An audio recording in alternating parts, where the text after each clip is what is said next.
नमस्कार मेरे प्रिय श्रोताओं।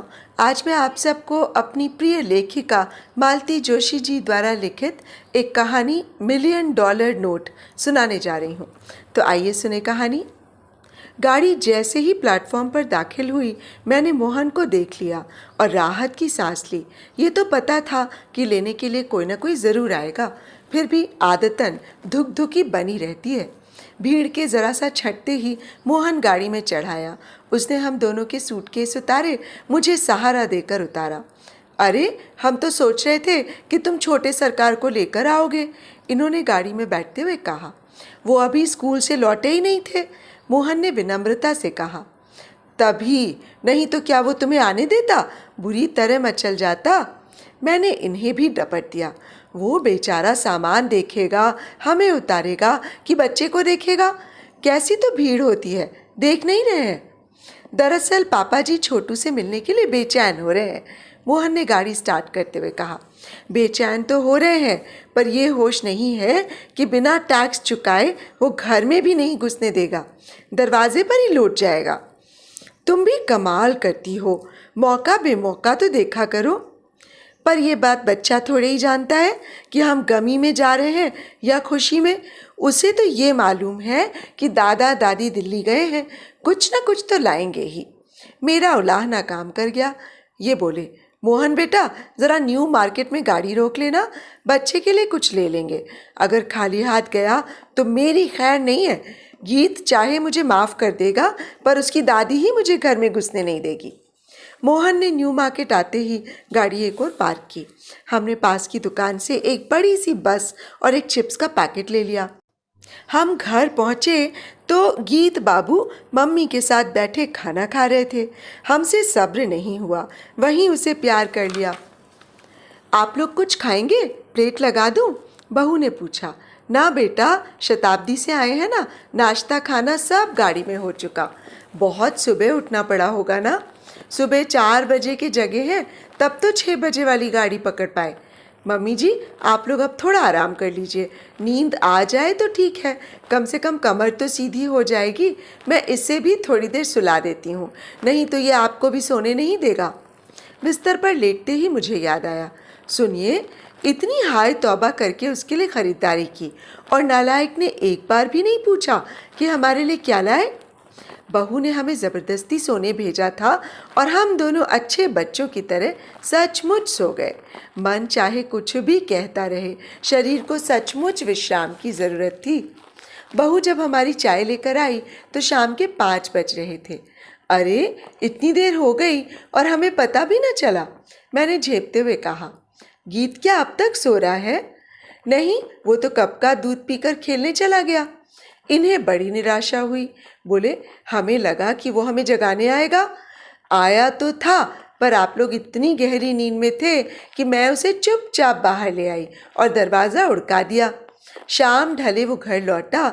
हम लोगों के साथ थोड़ी मस्ती की, पर एक बार भी ये नहीं पूछा कि मेरे लिए क्या लाए। आखिर मुझसे रहा नहीं गया।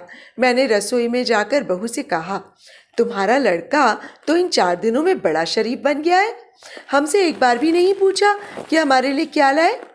गीत पास ही था, मुंह फुलाकर बोला, मम्मी ने मना कर दिया था।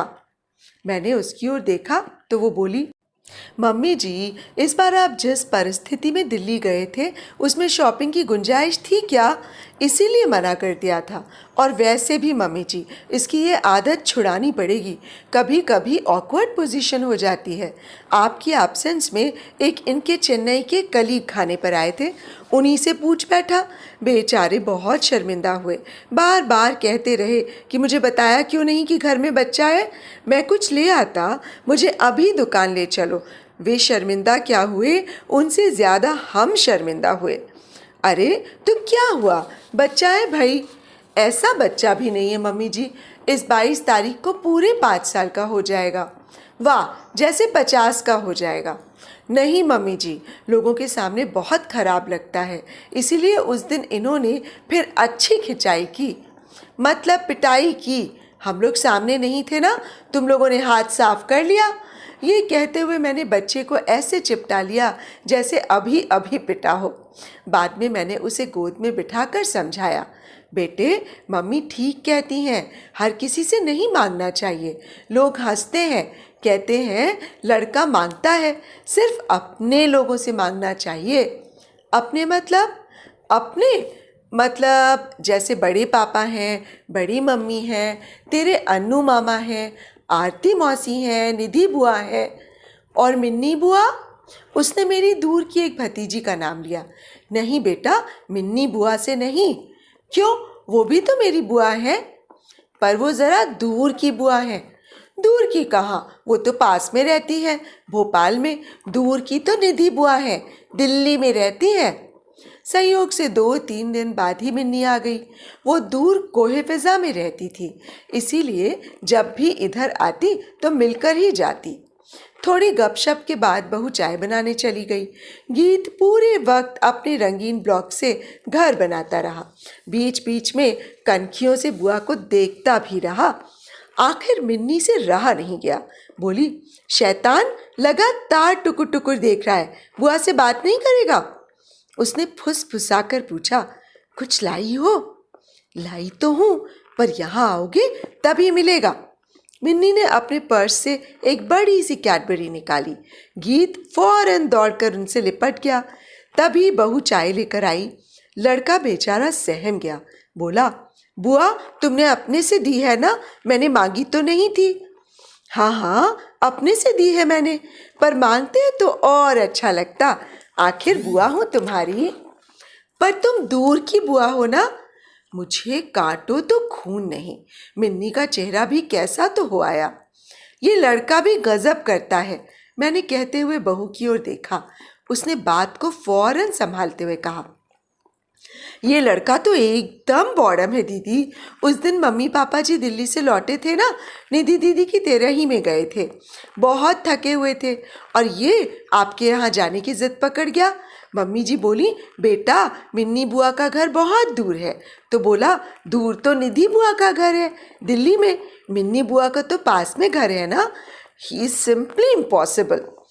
मिन्नी के चेहरे से ऐसा नहीं लगा कि वो इस सफाई से आश्वस्त हुई हो।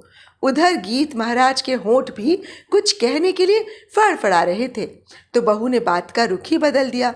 हाय दीदी, आपका पर्स कितना प्यारा है, भोपाल का तो नहीं लगता। पिछले महीने बम्बई गई थी ना, वहीं से लाई हूँ। वही तो, अलग ही लग रहा है। मेरी तो नीयत डोल रही है। अरे तो नीयत खराब करने की क्या ज़रूरत है, ऐसे ही ले लो ना। दीदी मैं बहुत लालची हूँ, 2 बार कहेंगी तो सचमुच ले लूँगी। मुझे डरा रही हो? चल ये पर्स तुझे दिया। और सचमुच मिन्नी ने पर्स नेहा को पकड़ा दिया। उसने नाटकीय ढंग से ननद के पांव छू लिए। थैंक यू दीदी, अब ये पर्स मेरा हो गया ना, मैं सामान के। हाँ, बस मेरी चाबियाँ और ड्राइविंग लाइसेंस तो दे दे, बाकी सब तेरा। और इस लड़की को मैं दूर की बुआ बता रही थी। मुझे अपने पर ही शर्म हो आई। नेहा को भी शर्म आ रही थी कि ज़रा सी बात को ढांकने के लिए उसने दीदी को कितनी बड़ी चपत दे दी। गीत की सालगिरह का दिन था। समधी जी को गुजरे अभी 1.25 महीना भी नहीं हुआ, सो हमने हमेशा की तरह धूमधाम नहीं की। बस मोहल्ले के बच्चों को बुला लिया था। शाम को सारी तैयारी हो चुकी थी, केक भी तैयार था। बस गीत के दादाजी का इंतज़ार था। वे समय से आए तो, पर एक मेहमान के साथ। घर में चहल पहल देखकर मेहमान बोले, बड़ी रौनक है घर में, कोई फंक्शन है क्या? आज हमारे राजकुमार की सालगिरह है। अरे वाह, तब तो मैं बड़े मौके से आया हूँ। हाँ, आज गीत को 2-2 दादाजी लोगों का आशीर्वाद मिलेगा। खैर, समय पर केक काटा गया। फिर उसने हम सब के पैर छूकर आशीर्वाद लिए। जैसे ही उसने अतिथि महोदय के पैर छुए, उन्होंने 100 का एक नोट उसे पकड़ा दिया। हम लोग तो संकोच से भर उठे। भाई साहब, ये क्या कर रहे हैं आप तो बस आशीर्वाद दीजिए, पैसों का बच्चों के लिए। कमाल करती हैं भाभी जी आप। इधर तो दादाजी कह रही हैं, तो क्या खाली हाथ आशीर्वाद दूं? और मैंने ऐसा कौन सा कारू का खजाना लुटा दिया? 100 रुपए की आजकल अहमियत ही क्या है? ये मैं भी जानती हूँ कि आजकल 100 रुपयों की कुछ कीमत नहीं है, पर अपने अनुभव के आधार पर ये भी जानती हूँ कि 100 का नोट भी अगर बिना किसी पूर्व सूचना के सर से निकल जाए तो मध्यम वर्गीय अर्थव्यवस्था में कैसा झोल आ जाता है। मैंने उनकी तायीद करते हुए कहा, पता है, एक बार पड़ोस में संतोषी माता के उद्यापन में गया था। लौटकर मुझे दक्षिणा का रुपया पकड़ाते हुए बोला, दादी ये लो मेरी सैलरी। गीत हमारी तरफ टुकुर टुकुर देखता हुआ बातें सुन रहा था। उसकी समझ में और कुछ ना आया हो, पर इतना समझ गया कि उसके खजाने पर खतरा मंडरा रहा है।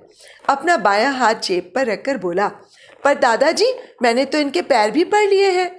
हाँ बेटा, बड़ों के तो पैर पड़ने ही चाहिए। तो अब ये रुपया मेरा हो गया ना। मम्मी ने मिन्नी बुआ के पैर छू लिए तो वो पर्स उनका हो गया था। शाबाश बेटा, मेहमान बोले, इतनी देरी में तूने एक अक्लमंदी की बात की है। ये रुपया तुम्हारा है। और भाभी जी, अब आप लोग इस विषय पर कृपया बातें बंद करें। मुझे अब और शर्मिंदा न कीजिए। तभी भीतर से गीत को बुलावा आया। भीतर आओ बेटे, दोस्त इंतजार कर रहे हैं। वो भीतर जाने के लिए मुड़ा, फिर पता नहीं क्या सोचकर लौटा। वो 100 रुपए का नोट दादाजी के हाथ में देते हुए बोला, अब वैगनार ले लेना। कैसी वैगनार? वैगनार, बड़ी गाड़ी। उसने दोनों हाथ फैलाकर गाड़ी की विशालता का बोध कराया। गीत, मम्मी की कड़क आवाज सुनकर अंदर की ओर दौड़ पड़ा। ये वैगनार क्या बला है भाई साहब? अतिथि महोदय ने पूछा। अरे भैया, ये आजकल के बच्चे इतनी गाड़ियों के नाम जानते हैं कि क्या बताएं। सिर्फ जानते ही नहीं, पहचानते भी हैं। हमारे मुन्ना राजा को हमारी मारुति सख्त नापसंद है। कहते हैं, दुकान में क्या कोई और गाड़ी नहीं थी जो आप ये पिद्दी सी कार उठा लाए? परसों तो मुझे ताव आ गया। कह दिया कि देखो बेटा, मैं रिटायर्ड आदमी हूँ, मेरे पास बड़ी गाड़ी खरीदने के लिए पैसे नहीं हैं। अच्छा, तो इसीलिए उसने आपको ये 100 का नोट दिया है कि बड़ी गाड़ी खरीद लो।